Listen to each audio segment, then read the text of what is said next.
मीर जमात इस्लामी शफीकुर रहमान ने अपना vote cast करने के बाद मीडिया से गुफ्तगू में कहा है कि तब्दीली बांग्लादेश के अवाम का हक है। उन्होंने गिला किया कि वो मुसलसल 3 इंतखाबात में वोट देने से महरूम रहे।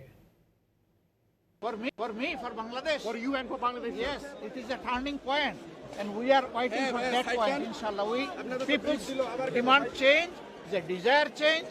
We also desire the change. इंशाल्लाह। Alhamdulillah, it is a emerging matter for me because I have given my vote after 3 consecutive votes where I was been deprived. Not me only, all the people of Bangladesh, and that time I was in the prison. Mir Jamaat Islami Shafiqur Rahman ने अपना vote cast करने के बाद media से गुफ्तगू में कहा है कि तब्दीली बांग्लादेश के अवाम का हक है। उन्होंने गिला किया कि वो मुसलसल 3 इंतखाबात में वोट देने से महरूम रहे।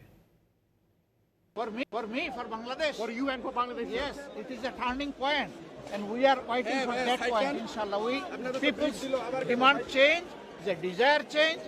We also desire the change. इंशाल्लाह। Alhamdulillah, it is a emerging matter for me because I have given my vote after 3 consecutive votes where I was been deprived. Not me only, all the people of Bangladesh, and that time I was in the prison.